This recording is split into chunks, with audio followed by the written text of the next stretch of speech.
In my program yesterday for this channel, I commented upon how the international situation concerning Ukraine has become ever more surreal and bizarre as the United States and its loyal sidekick Britain make ever more surreal demands and surreal claims about the situation in and around Ukraine. In my previous program, I discussed this absolutely weird claim that the British have made that the Russians are preparing to establish some kind of puppet government in Kiev, led by a man, Yevgeny Muravyev, that no one has heard of, or at least no one in the international community has heard of, and very few people in Russia or indeed Ukraine have heard of either. But we've now had more increasingly strange actions coming from the Americans and the British over the course of the last few hours. Firstly, there was this very strange announcement by the United States that it was withdrawing the families of US embassy personnel from Ukraine, and that volunteer staff or staff at the embassy and in US consulates in Ukraine working on a voluntary basis were free to leave also. And sure enough, within a few hours, the British did the same. This announcement has upset the Ukrainians, who say that it is premature, and it has annoyed, so far as I can see, the Europeans, who have pointedly said that they're not going to follow the same course. It's clear that there is no fresh intelligence of a Russian attack that justifies this bizarre move. And again, it's difficult to avoid the conclusion that it was done with no other purpose than to ratchet up tensions. And of course, it's been followed up by a further statement this morning from British Prime Minister Boris Johnson, who talks about the Russians planning some kind of lightning war in Ukraine, aiming to capture Kiev itself, deploying 60 maneuver groups ready and able to attack Ukraine at a moment's notice. Now, can I just say, I have no doubt at all that the Russian military fully has that capability. It could do all of the things that Boris Johnson says it could, but of course there is absolutely no evidence that there's any plan or intention by the Russians to do any such thing. For the record, Putin met with his top security advisors in Moscow on the 21st of January in the format of the Russia's Security Council.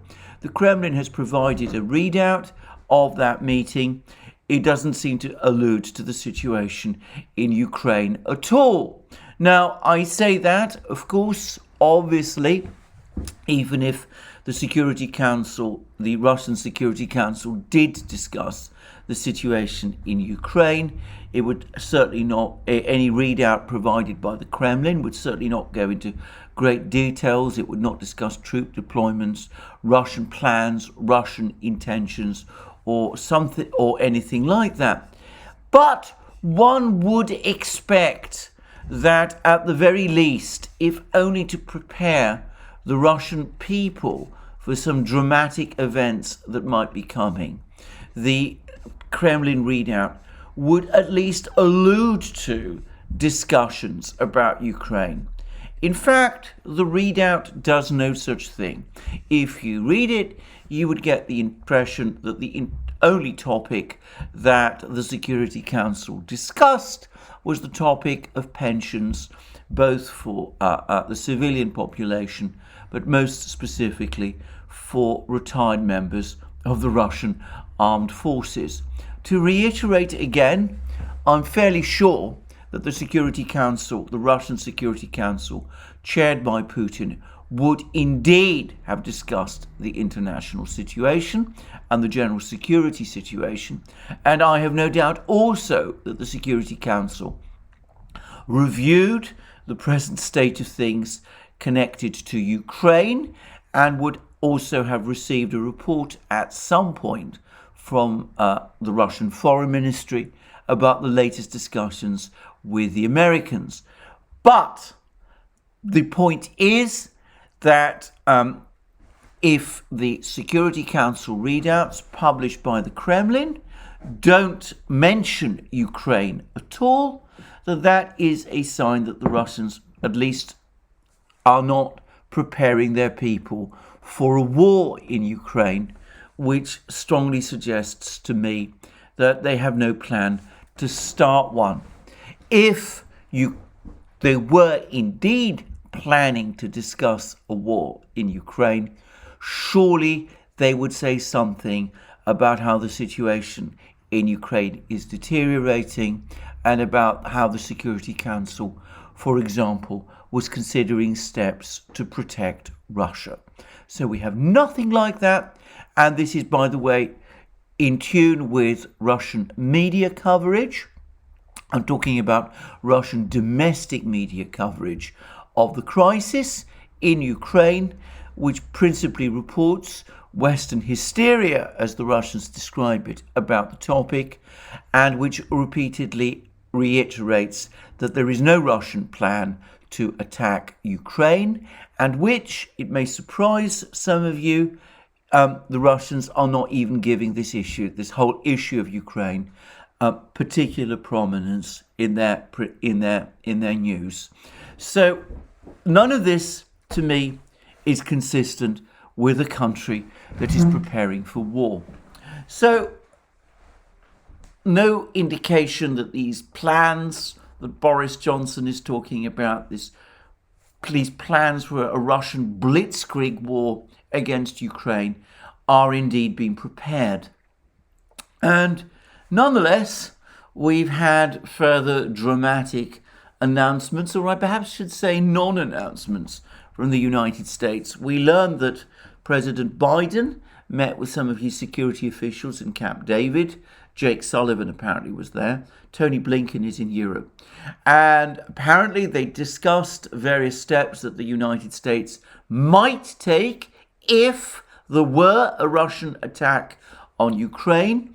And there's been some suggestion of sending 5,000 airborne troops to the Balkans, to Bulgaria and Romania and such places. A deployment which would certainly not impress the Russians. They have hundreds of thousands of troops in the area. And besides, it's not obvious what infantry, light airborne infantry in Bulgaria and Romania could do in connection with fighting in Ukraine, which would by then be going on. Anyway, so lots of talk, not really very much actual information to report, nothing very new. So why are we getting all this? Why are we getting all these bizarre statements, these increasingly surreal statements, talking up this crisis? Well, I think in this particular case, there is actually some kind of rationale for this. There was that meeting between Blinken and Lavrov on Friday in Geneva, which seemed to suggest a certain dialing down of tensions. Somebody appears to have decided that in Washington and perhaps in London that the tensions needed to be dialed up again over the weekend, just in case anybody in Europe specifically began to get the wrong idea and might start to think that the crisis was abating. And so over the next few hours, we had this rush of reports about the United States and Britain withdrawing people from Ukraine, about the British talking about the puppet government that was going to be installed by the Russians in Ukraine, about Boris Johnson. We have Boris Johnson coming out and talking about a Russian blitzkrieg offensive being prepared against Ukraine, and the United States talking about deploying 5,000 light infantry to the Balkans. It makes sense if we see somebody trying to keep this story alive even after the negotiations which took place in Geneva, which suggested a calming of the general atmosphere. And I suspect that the reason that there was this desire to keep tensions high is because there was a important meeting of EU foreign ministers in Brussels today on Monday 24th January, which Tony Blinken himself was due to attend. And it seems that the purpose of this meeting of foreign ministers, or at least the desire by the United States, what the United States was looking to get from this meeting of foreign ministers, was some major statement or action by the Europeans suggesting that doubts had been stilled, that the Europeans were closing ranks behind the United States, that they were supporting the US position on Ukraine, all an intention to present the Russians with some sort of united front.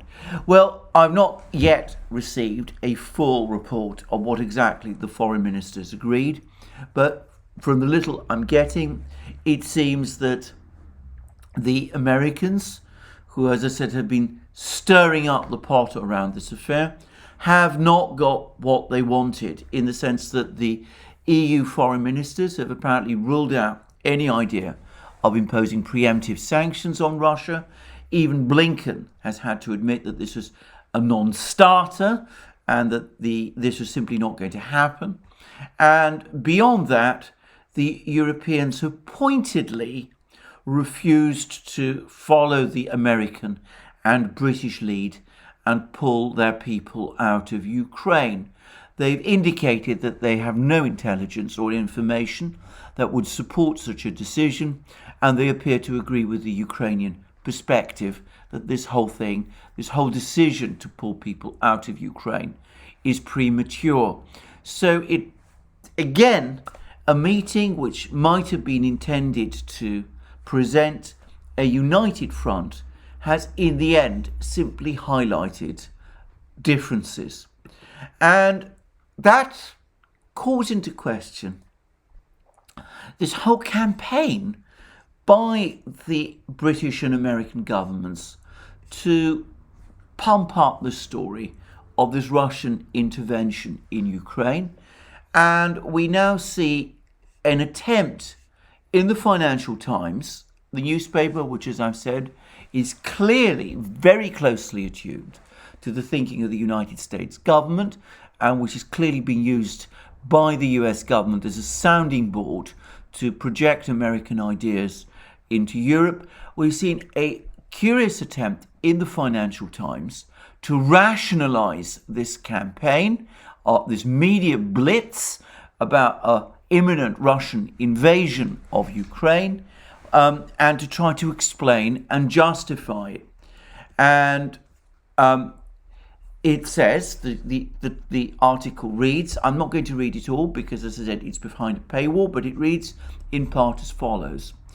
How the West went public to stop a war in Ukraine. White House, NATO and EU shun secrecy to avoid conflict, but strategy carries risks.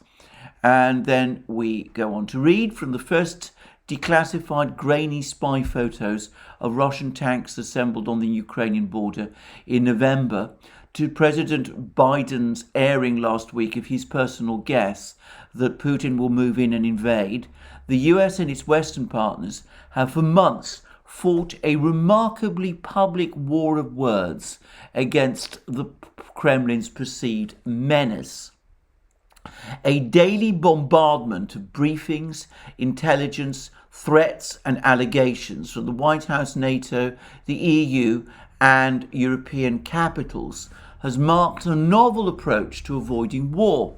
The disclosure of information normally reserved for hidden negotiations is highly unusual in modern day diplomacy. That's putting it mildly. And then it goes on to try and explain the thinking. While the strategy has shifted the initial calculus for Russia and negated Moscow's ability to surprise, it has come at the cost of broadcasting to a global audience the West's divisions on how to handle Russia.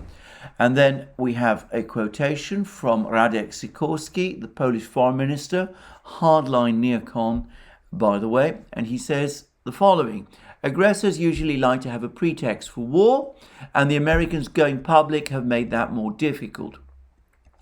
But it has made it more difficult for us too, because it exposed for all to see how disjointed the West is, exposing an impression of Western disarray which goes back years. So the intention, and the article then goes on to say that the intention was to deploy public diplomacy to convince some wavering European countries that Vladimir Putin, Russia's president, was considering an attack on Ukraine, and then it then goes on to say that Europe adopted the same strategy, leaving no doubt in Moscow of the costs of military action, from painful sanctions on its economy to a better armed Ukrainian army lying in wait. An empty threat, by the way, if ever there was one. And then we have a quote from Michael McFaul, the extremely liberal interventionist and disastrously incompetent former US ambassador to Moscow. And the quote reads, "In the beginning of this crisis, the US and the West more generally was losing the information war. But the decision to declassify intelligence, highlight Russian proxy actions inside Ukraine, and maintain a public dialogue with European partners was to win back the narrative and reunify the West." I have to say that, again, I don't really understand what McFaul is talking about when he talks about the West generally losing the information war. What information war does he refer to? The Russians have never at any time spoken about an imminent intention to attack Ukraine. What sort of information war in connection with the crisis in Ukraine was the West losing a few weeks ago? This entire information war has, on the contrary, been run entirely by the Western powers. But then the Financial Times admits the problems. The constant publicity at times has appeared clumsy. The US insistence that a Russian attack is coming has bemused many in Kiev, with officials insisting they see no major cause for alarm. Espionage findings that might otherwise have been quietly acted upon have been rushed out for public consumption. Britain's warning this weekend that a coup was being planned in Kiev without publishing any evidence has been met with widespread confusion. And such a public approach has come at the cost of both laying bare differences in opinion between Western allies that otherwise could have been masked by private dialogue, and shrinking the space for back-channel negotiations that could offer a breakthrough. And then we have a commentary from somebody far more rational, in my opinion, than either Radek Sikorski or McFaul, Andrew Lowson, who is a fellow at the Centre for Strategic and International Studies. And then he says as follows: "Staying quiet might be perceived as acceptance in Moscow, so there is a need to keep reminding Russia that there is a united front and there will be a sharp response. The problem is that the longer this goes on, there is more of a chance for fumbles and mistakes." And then the Financial Times says last week brought prominent fumbles French President Macron blindsided European and US allies with a call on Wednesday for a new European-led negotiation track with Moscow. Hours later, Biden admitted to disagreements between the Western countries of how to respond to Russia, telling a primetime Tahiti press conference that if BITCHUTE decides on a minor incursion, then we end up having a fight about what to do and not do, etc. Then on Saturday, the head of the German Navy, on a visit to India, told a televised meeting that the West should accept Crimea as Russian and give Putin respect. And then we have various comments from other officials, but also this comment about what some analysts are apparently quietly saying. Some analysts have also questioned whether conducting high-stakes dialogue in press conferences and speeches has impeded efforts to find a negotiated solution. Publicized meetings this month between Russia and the US, NATO, and Organization for Security Cooperation in Europe members descended into opportunities for both sides to restate their stringent and incompatible talking points. It will not be helpful for any real effort to find a solution or make progress if I went into all the details of possible areas for compromise in an interview with the Financial Times. And that's from Stoltenberg, the NATO Secretary General. And then we further have comments like this. Shining a light on the crisis may also have another unintended consequence of forcing Putin to take action to avoid appearing to have backed down under US pressure. I don't see any evidence of that at all, by the way. And then we go on, and this is perhaps the clincher. This is fantastic for the Russians. They're back on the centre stage in the spotlight, said a senior EU security official. And there we go. And that, it seems to me, it is the key point about this. This media offensive, whatever its purpose, has actually, so far as I can see, entirely played into Russian hands. Let me repeat again. The Russians have never said that they intend to attack Ukraine. On the contrary, they have repeatedly denied it. They haven't moved a single tank across Ukraine's borders. But they've already got admissions from the United States, from President Biden himself, from other NATO officials, that Ukraine is not going to join NATO anytime soon, perhaps ever. And they've also got admissions from the US and from NATO officials that the United States will not send troops to Ukraine to fight the Russians there. And, of course, the Russians have also managed to expose the fact that sanctions, the kind of sanctions that have been talked about, don't actually amount to as much as was being suggested. At one time, it seems that the idea of disconnecting Russia from SWIFT has been conclusively buried, and it seems that the targeting of Russian banks would only limit their use of the dollar. It would not affect their ability to use and convert rubles into euros, European euros being the currency that Russia principally uses to conduct its foreign trade with the Western powers. So already it's starting to look, or it's increasingly beginning to look, as if in fact it is the Russians who are actually gaining more from this publicity campaign. And of course, they've been able to use it as well in order to publicize their demands for legally binding security guarantees, something which would not have happened if this publicity campaign presumably had never been ventilated.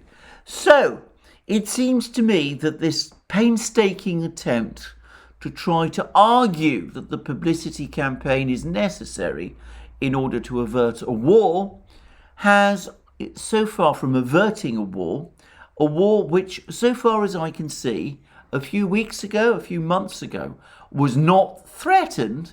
So far from doing that, all it has done instead is highlight Western divisions and force from the West admissions which in other circumstances they would probably not have made.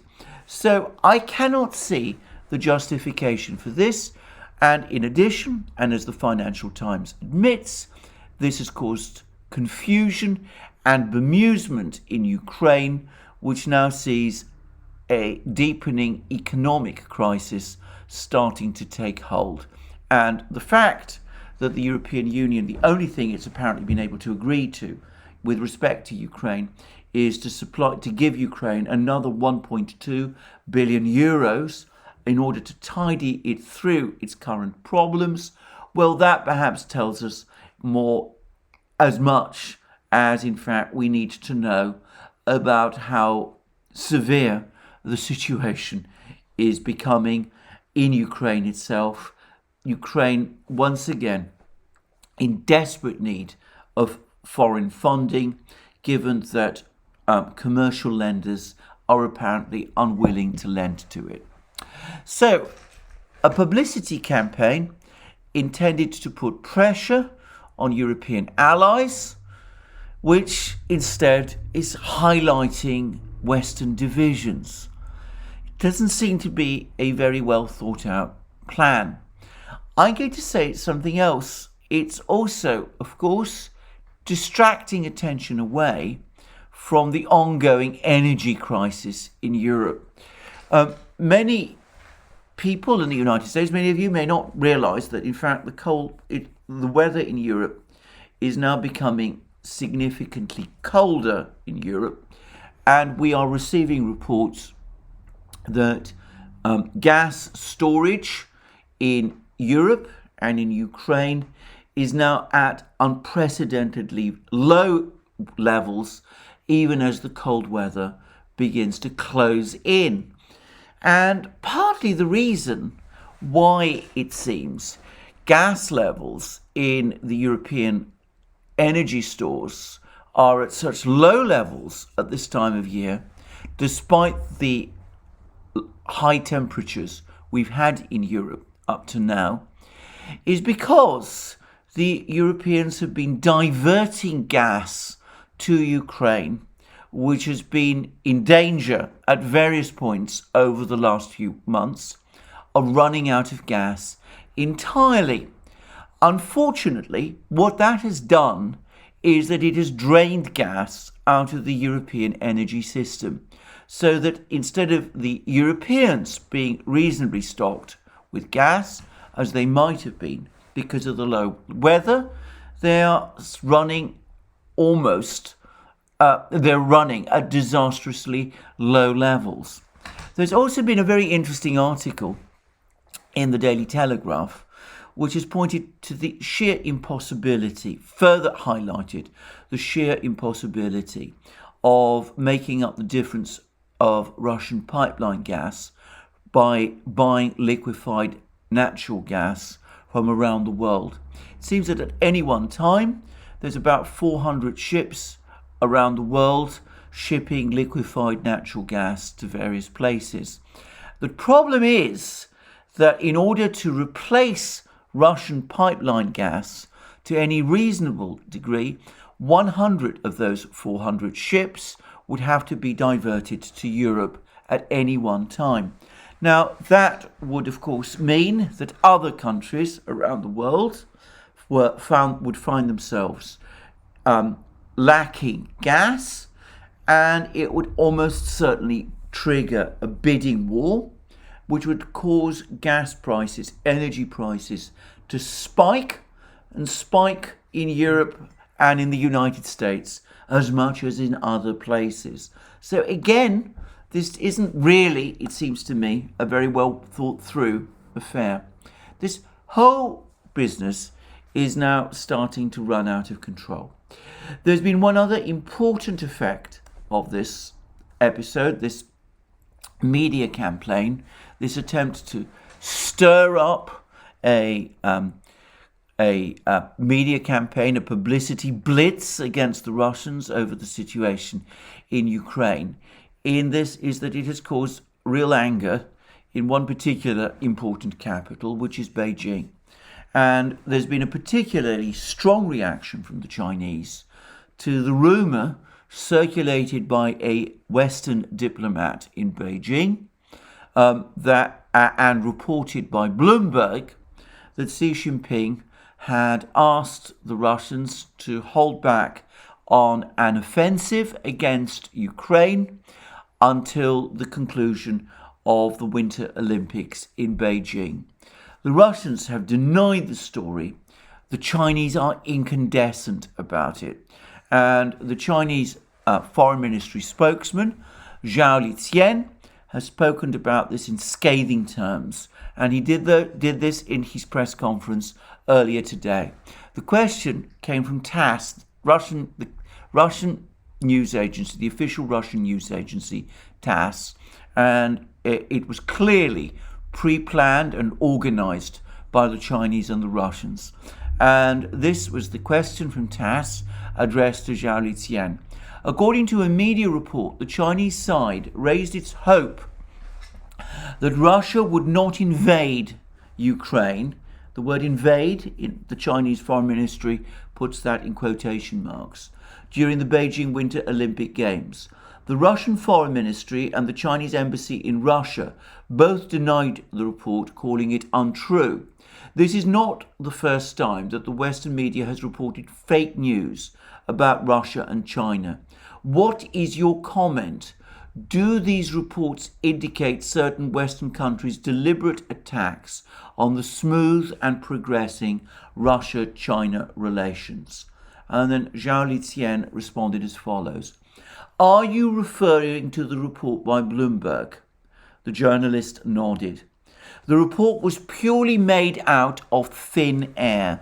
It seeks not only to smear and drive a wedge in China-Russia relations, but also to deliberately disrupt and undermine the Beijing Winter Olympics. Such a despicable trick cannot fool the international community. I want to stress that China-Russia relations today are mature, stable, and resilient. The two sides maintain close communication at all times, thwarting any attempt to play China off against Russia or to challenge their mutual trust. In the meantime, as supporters and practitioners of the Olympic spirit, China and Russia oppose the politicization of sports. Still less will be misled by some forces in the world.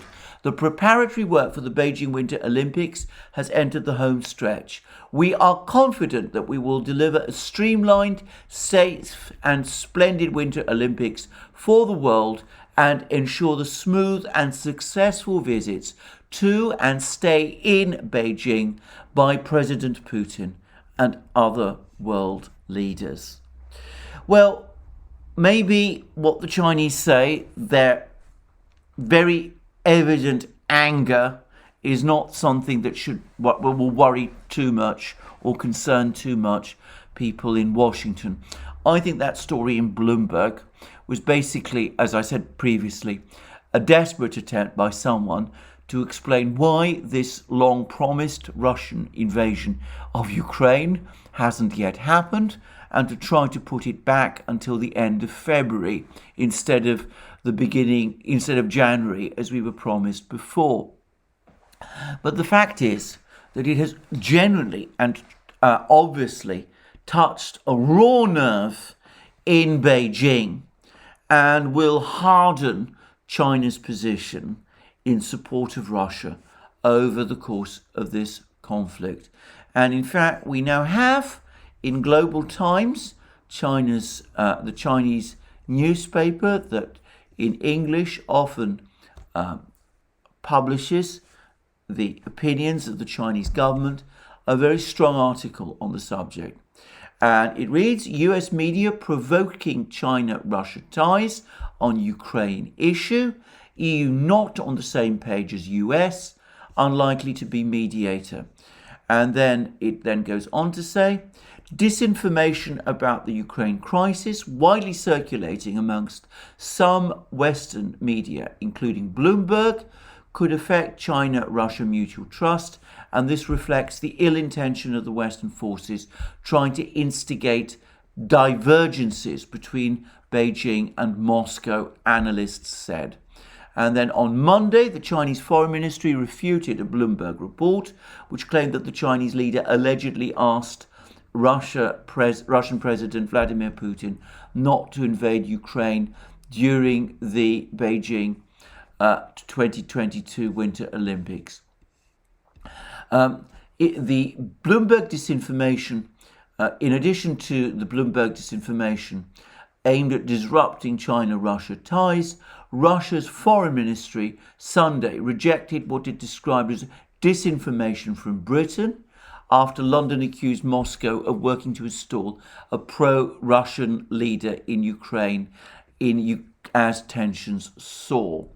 Disinformation circulated by the British government is yet another indication that it is the NATO members, led by the Anglo-Saxon nations, that are escalating tensions around Ukraine, the Russian Foreign Ministry said in a tweet. So there we are. It's a war of nerves, a publicity campaign launched by the Western powers.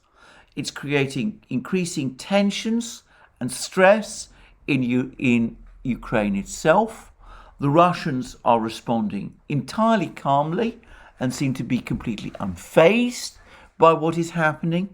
The Chinese are becoming increasingly angry and are making increasingly clear their support for the Russians, and the Europeans are looking increasingly divided and are not agreeing to the extreme actions that the United States and Britain apparently want. They're not even agreeing to pull back their people from Ukraine, from their embassies there. So a publicity campaign which even the Financial Times admits is in fact simply highlighting Western divisions. It's not achieving its intended purpose.